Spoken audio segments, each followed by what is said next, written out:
Saludos Venezuela, nosotros con un inmenso placer le llevamos a ustedes este abrazo. José Israel González lo hace en nombre de todo el equipo de producción, quienes trabajan en torno a la construcción de este espacio. Usted tiene la palabra rumbo a los 20 años. Y como diría Gardel, 20 años no es nada. Para este trabajo 20 años no es nada. Es un comienzo, es un ciclo inicial. 20 años vamos a denominarlo como el ciclo inicial del programa Usted tiene la palabra, rogando a Dios que nos dé mucha salud y siempre acompañado de la inteligencia de todos ustedes, los televidentes más inteligentes, para ir a un segundo ciclo de 20 años más, 40 años.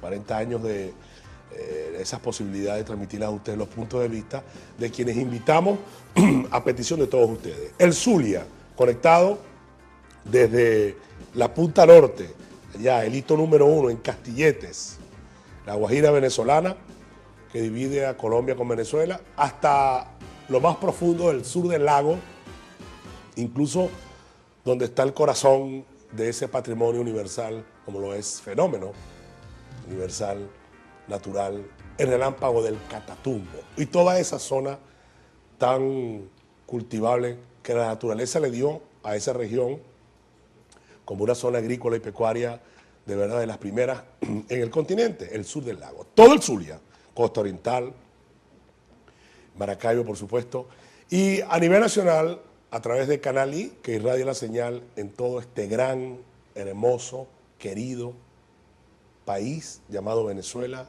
único en el mundo.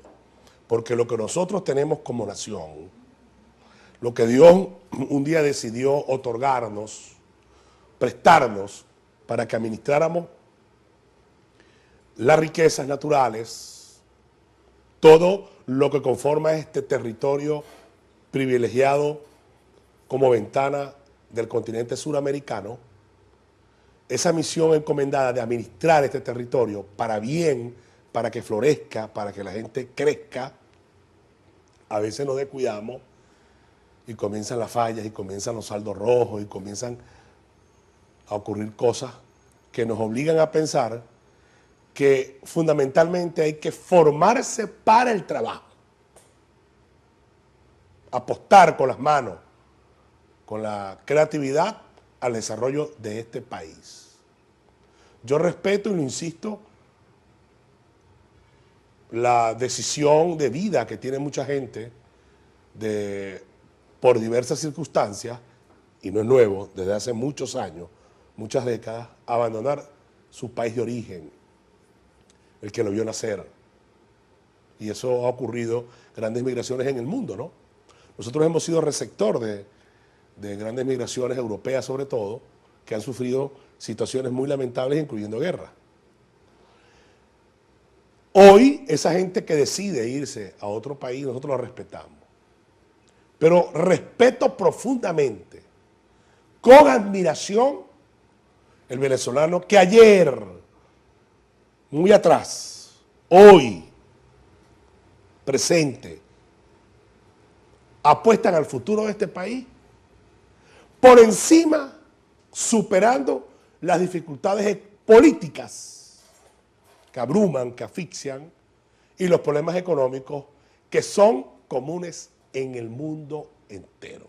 Y ahí es donde está el reto de la vida, la coraza, la capacidad de establecer un rumbo en tu entorno familiar pensando en el país. Poder hacer las cosas y no estar tan cercano a lo que yo llamo el muro de las lamentaciones. Es decir, la crisis me pone a llorar y a otros los pone a pensar y a crear.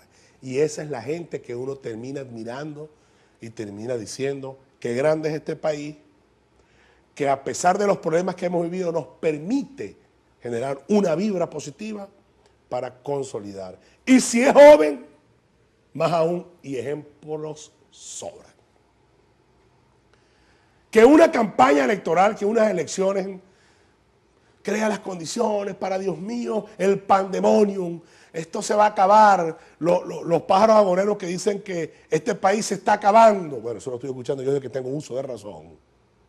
Y fíjense lo que es Venezuela, ¿no? Que no han podido, ni podrán. Podemos más nosotros. los que nos levantamos con Dios, con la pastora, con la chinita, pensando en que hay que trabajar. Esa es la orden.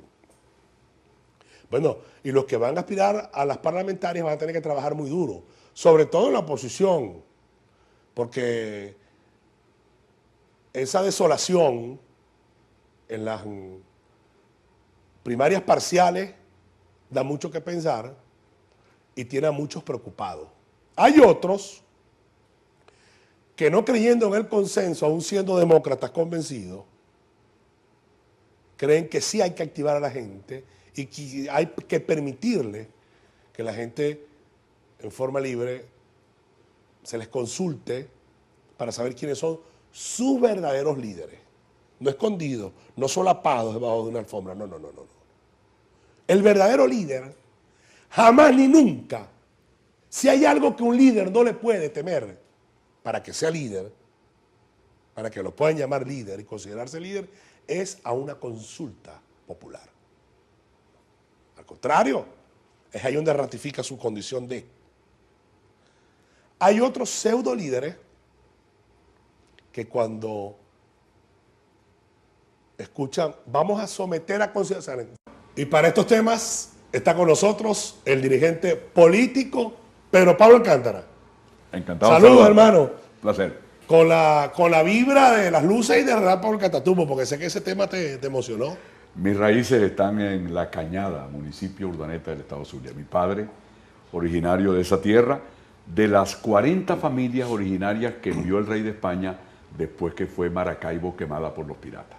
Imagínate. Esa raíz de familias que vino a repoblar, también después del año 12, cuando la plaga de la langosta, fue a repoblar Santa Bárbara del Zulia. Santa Bárbara y la China. Estás hablando del sur de Maracaibo, la Cañada de Urdaneta y el sur del lago. Exacto. Bueno, un saludo a la gente de Maracaibo, del Zulia y de la Cañada de Urdaneta, que cuando escuchan de Potrerito hacia arriba, todo es tierra ganadera, se mantiene siempre viva. Esa es una gaita de los cardenales del éxito.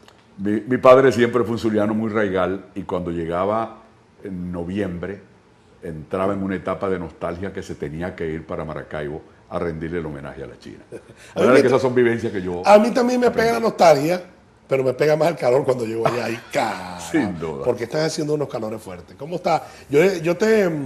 Cuando te iba a presentar, estaba pensando, un momento, ya va, lo presento como, porque tú fuiste dirigente de Acción Democrática durante mucho tiempo, después has estado en varios partidos políticos, Un Nuevo Tiempo, en fin, y hoy estás en una especie de disidencia, ¿no?, en la oposición con respecto a lo que es la MUD, que es una instancia que intenta aglutinar la mayoría de los partidos, organizaciones políticas de la oposición.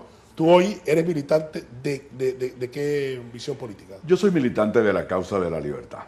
Milité muchos años en Acción Democrática hasta el momento en que el partido tomó la vía de la abstención. La abstención en las elecciones de Asamblea Nacional, que era algo absolutamente inconveniente, y la abstención frente a la candidatura de Manuel Rosales. En ese momento decidí que había que cambiar de aire porque un partido que nació en el año 41 reivindicando el valor del voto y que luego llamaba a la abstención, eso era incomprensible. Incluso en el año 52, cuando las elecciones de Asamblea Constituyente de aquella época, que Rómulo Betancourt desde el exilio llamó a abstenerse, la propia militancia y dirigencia se incorporó e hizo posible el clamoroso éxito del factor democrático frente a Marcos Pérez Jiménez en la constituyente. Pero tú no tienes partido que te represente en la MUD. En este momento yo soy un independiente, socialdemócrata, a plena capacidad y absolutamente consciente de lo que significa en este mundo ser socialdemócrata. ¿Y por qué saliste en Un Nuevo Tiempo? Porque me opuse a la tesis del consenso para el Estado Lara, porque consideré que había experiencias positivas como la escogencia del candidato a la alcaldía de Iribarren con unas primarias previas, el caso de Palavecino, el caso de Jiménez, el caso de Torres, habiendo participado en una primaria en el año 2010 que motivó a los electores y le dio un gran vuelco a la votación democrática, era un contrasentido entregarle a un hombre, a Henry Falcón, nada más y nada menos que la responsabilidad de determinar el destino de la representación del Estado Lara, no del Ejecutivo Regional, ante la Asamblea Nacional. Planteé primaria, me reuní con la Mesa de la Unidad Local hace casi un año, me reuní con Falcón, me reuní con Alfredo Ramos, ellos se mostraron partidarios de las primarias. En primer lugar, Alfredo, Falcón lo dijo que lo iba a pensar, pero en una visita que hizo a Mérida un par de meses después, pronunció un discurso convirtiéndose en partidario de las primarias, aquí mismo en Lara. Ratificó que quería primaria, después dijo que era obediente a la decisión de la Mesa de Caracas para que aquí se convocara un consenso. Luego los periodistas señalaron que la responsabilidad del consenso no parecía estar en manos de la MUD, según lo dijo Chugo Torrealba, y entonces Falcón tuvo que admitir que él es el armador del consenso. Vamos a identificar, pero Pablo, y a retorno, yo quisiera saber, ya que hablaste de hechos históricos vinculados a la abstención como propuesta política, que para mí parece que ha sido en Venezuela una torpeza, y esa respuesta que hubo contra los líderes que la proponían. Si la abstención es la consecuencia del consenso, o el consenso es la razón para evitar la abstención. Al retorno, con Pedro Pablo Alcántara, a través de su espacio, usted tiene la palabra por Somos TV, Ventura TV y Canal I.